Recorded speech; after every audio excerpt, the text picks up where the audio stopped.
quite frankly do need to talk to strangers. It's obvious that I don't mean talk to strangers as in the street, people who are curb crawling you. I'm talking about people that you will meet at an event of some sort, maybe a wedding, maybe a business networking function, an award ceremony, maybe new mums at the school gate, whatever it is. I'm talking about people that you don't know, but not people who are stranger danger. Just thought I'd put that out there. This episode is for those of us who have ever been in a situation like I've just described and gone into full-on anxiety mode where we want to run away. We're unable to have anything come out of our mouth that makes any sense as far as we're concerned, or we say nothing and we feel like the most boring person on earth. We are obsessed with what we're looking like. Every expression we make, every time we move, it looks awkward. Yeah, this is about public self-consciousness. And I say public because there's also private self-consciousness, which is more you obsessing with who am I kind of stuff. But no, this is about very relatable, I suspect, you at some kind of event with people you don't know. And you're on your own. Let's just put that one in there as well. So you can't disappear in a corner with your best mate. What's going on? Because it doesn't sound like a nice situation, does it? It sounds like a major piece of cell squashing is probably going to happen. So let's look at the symptoms, the drivers, and do a bit of forensics and come up with some possible experiments to lessen this stranger talking nightmare. I'm Tricia Lewis, your host of Self-Belief Unsquashed. I'm happy to admit that most of the things that we explore here are things I have directly experienced myself and I have worked on. And they're all around the theme of self-squashing, which is suppressing our true power, passion, and personality out of fear that we will be judged as an unlikable show-off or anything that is going to have us rejected, thrown out into the wilderness, not liked. And the result in us of us avoiding all that is to self-squash, not to be our full selves, not to express opinions, not to laugh when we feel like it, not to maybe even dress like we want to, who knows, but it's a self-squashing thing. And this is all about self-consciousness. So classic self-squashing activity. Ready to explore? Here we go. I'm going to actually start with a beautiful quote from Eleanor Roosevelt. Didn't expect that, did you? I've got a book on my shelf called You Learn by Living, 11 Keys for a More Fulfilling Life. And it was written, published anyway, in 1960. Eleanor Roosevelt, a First Lady of America. I'm sure you have heard her name, and she's renowned for her wisdom. And my gosh, listen to this little personal confession of hers, if you like. Looking back, I see how abnormally timid and shy I was as a girl. As long as I let timidity and shyness dominate me, I was half paralyzed. But again, self-discipline was the great help. I had to learn to face people, and I could not do it so long as I was obsessed with fears about myself, which is the usual situation with shyness. I learned a liberating thing. If you will forget about yourself, whether or not you are making a good impression on people, what they think of you, and you will think about them instead, you won't be shy. I love that. Thank you, Eleanor, because that echoes my story, but it was a long time before that bit of wisdom clicked in for me. I would describe myself as a bit shy when I was younger, but I think the word shy is a bit nuanced, and there are spectrums, and social anxiety is not really what I'm talking about in this podcast. I'm not really qualified to. And I'm not really talking about a sort of neurotic form of shyness. I'm just talking about self-consciousness. And any situation where you're afraid to just be yourself is a sort of shyness, isn't it?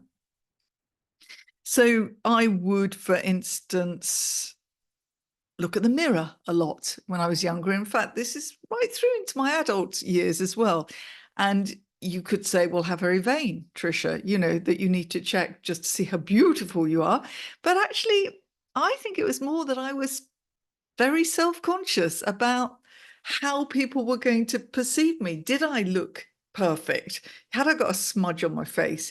You know, whatever. Was my hair out of place? I don't know. I just wanted to look right rather than thinking, oh, look how beautiful I am.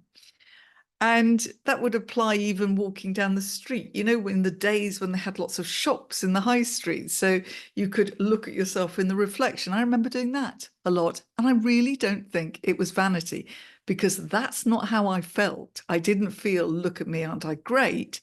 I felt, am I okay? Yeah, I think I am. So I remember going to parties in my teens and early 20s and just feeling so crippled by what are people thinking about me? Do those guys fancy me? You know, why haven't I got any friends? Am I wearing the right kind of dress, etc.?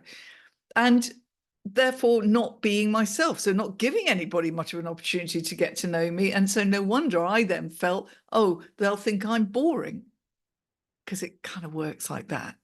It's this spiral type effect that takes place. But I also can relate to this feeling from much, much later on in life, going to business networking events. And in fact, it was when I realized that my reactions were so unhelpful and so annoying to me, and I kept coming away from those events thinking, oh God, I shouldn't feel like this, that I started unpacking it and came up with the term self-squashing.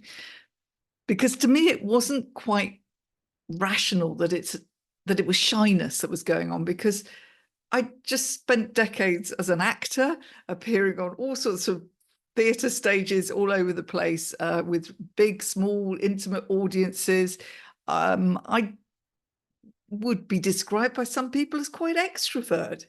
And it didn't make sense that this was shyness that was having me so self-conscious at these events. So I thought, what is it? And I thought, well, in a way, it's that I have got lots of interesting things to say, and I am, you know, quite forceful when I put my points across, and I can be a little bit wacky, and maybe my sense of humor's not everybody's, I don't know, and I express myself a lot with my hands, and oh, I better not do any of that, because that might just put people off me. It might be just too much. I'll just try and fit in more. And once you start thinking like that, that self-consciousness is all that is taking place. You are no longer present. You are inside your head. Get out of your head, which is not quite the same as get off your head, by the way. Inside your head, you now are stuck because you aren't actually engaging with anybody in order then to be able to relax more, because you're now got the to and fro of a bit of interesting conversation. You are thinking, what can I say that would be interesting? Yeah, that doesn't work. Or am I looking okay? I better go out to the loo and just double check that I'm looking okay. That's exhausting. And weirdly, nobody else on the table is actually so obsessed with you as you are currently with you. And this is where I will introduce a little theory, and it's a term called the spotlight effect. And I'll put a reference for you to delve deeper into it. But it's kind of what it says on the tin. So it's you thinking that you have a massive, great spotlight shining down on you, and you are the center of attention. Everybody's looking at you. You're in the spotlight. And research suggests that we all overestimate how much attention people are paying to us. And mainly, they're probably paying more attention to themselves, like we are, or just generally involved in conversation. And you're not such a oddity as you're now beginning to think you are. You are doing this to yourself.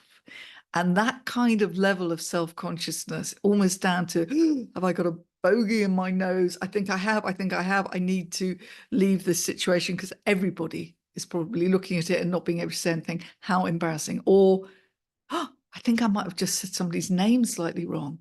Oh no, everybody will have noticed that. Everybody will be talking about this for weeks. How embarrassing.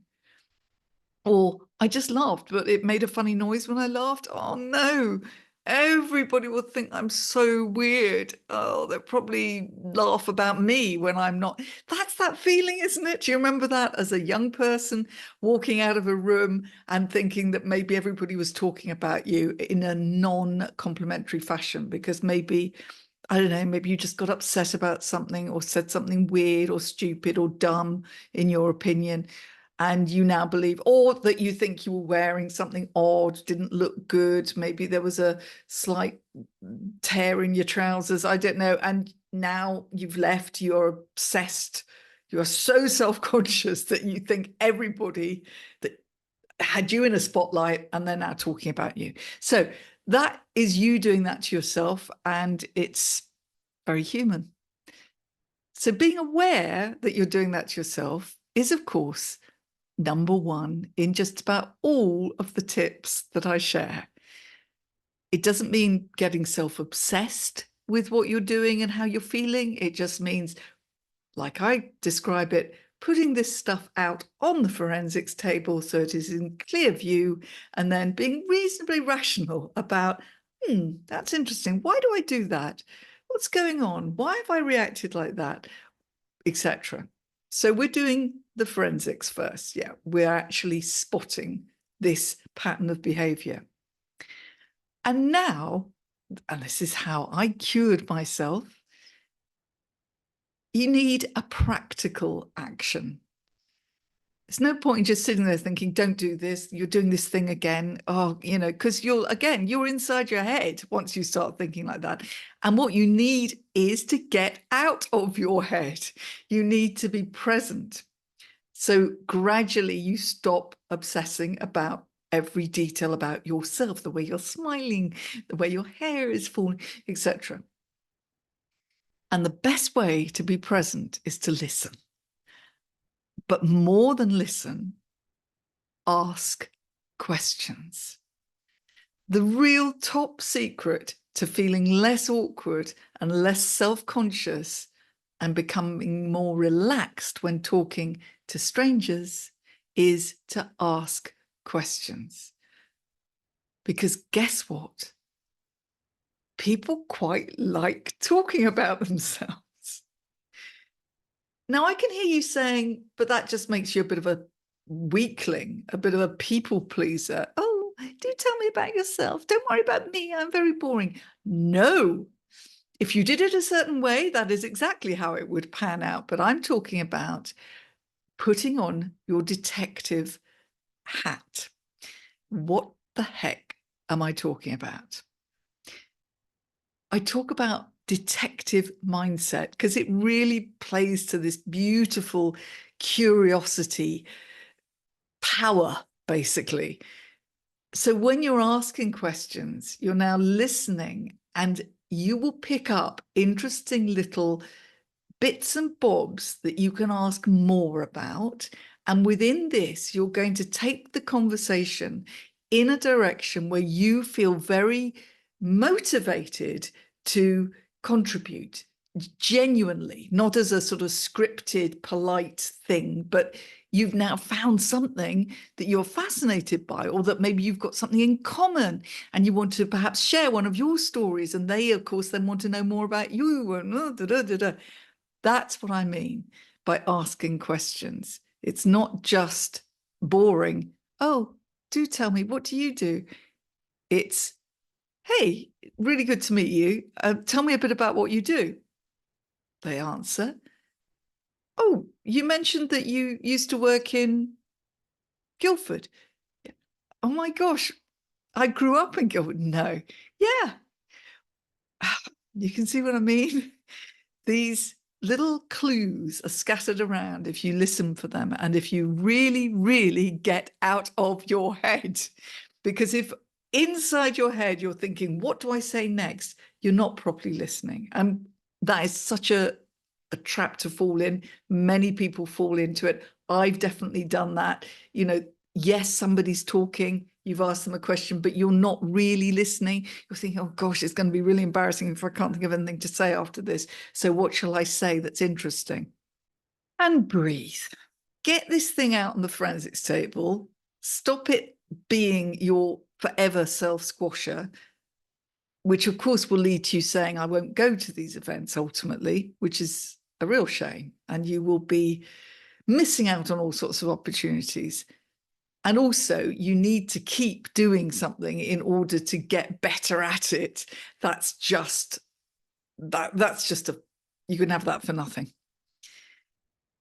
So self-awareness out on the forensics table, and then practice. I'm not going to give you any more tips than this. Just practice this one thing and see if you can slowly realize how much more out of your head you are. You never know, you might even enjoy it. Like I said, you've got to do these things a few times to really spot that you are changing your way of thinking. You're just becoming more relaxed. Just before I conclude this episode, I'm going to sneak in a slightly obscure book because I like doing that. And another one on my bookshelf, Letters to a Young Artist by Anna Deavere Smith. It's just rather glorious, but you explore it yourself. I just want to read a couple of tiny quotes that relate to what we've just been talking about. Believe me, they do. They do. The first one really relates to the fact that we need to get everything out on the forensics table. And that applies to fears, because this is just another fear. It's fear of rejection, isn't it? Fear of being judged, fear of being a disappointment, fear of being rejected. Yeah, I've gone round in a circle. So there's a nice tiny little quote here. Don't deny fear. It's a feeling like all feelings. Sometimes it is there as a warning. Sometimes you don't need the warning, and sometimes you do. Work through fear until your body or your psyche gets a better idea of what you can do, until it gets a better idea that you don't need the warning. So that's what I mean when I say get it out on the forensics table and then experiment and keep experimenting, because you kind of train things up in your brain then. And the other one, well, you could almost say this is a little bit of an extra bonus tip, because outside of these particular situations, these events where you're thrown into having to talk to strangers, is the rest of your life. And the more you can find things that boost your sense of self, of your uniqueness, your joy, your particular passions, etc., all those things that you don't want to squash because you're in flow when you do them, and that's when you're most relaxed.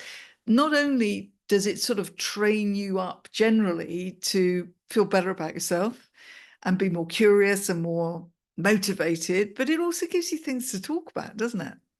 Interesting things. So I quite like this tiny little quote here.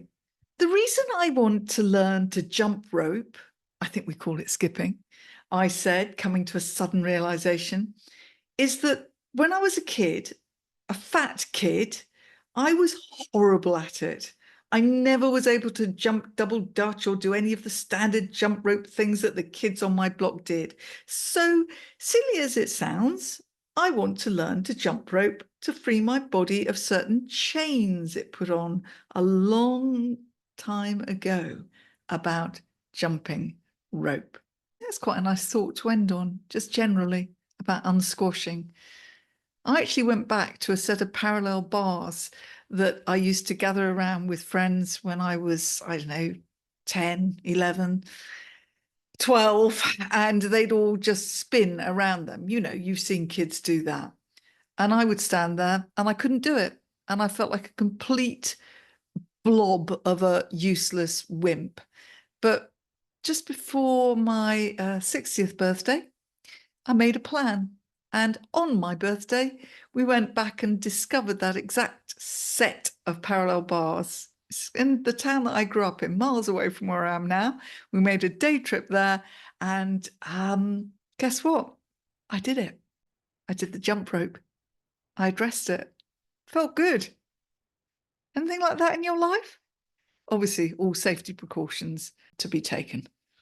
Don't want to be responsible for any nasty injuries, but just something to think about. As always, I'd be more than happy to hear if you have any more tips or if you have tried something and it has helped, because that's what this podcast is about. So just a reminder, if you're curious about this whole idea of self-squashing, then my website, trishalewis.com, has some resources on it. And of course, you've got all the other episodes to look back on of this podcast. My book, The Mystery of the Squash Self, my TEDx, Beware the Self-Squashing Prophecy. All of that stuff is there for you. Stay curious and unsquashed.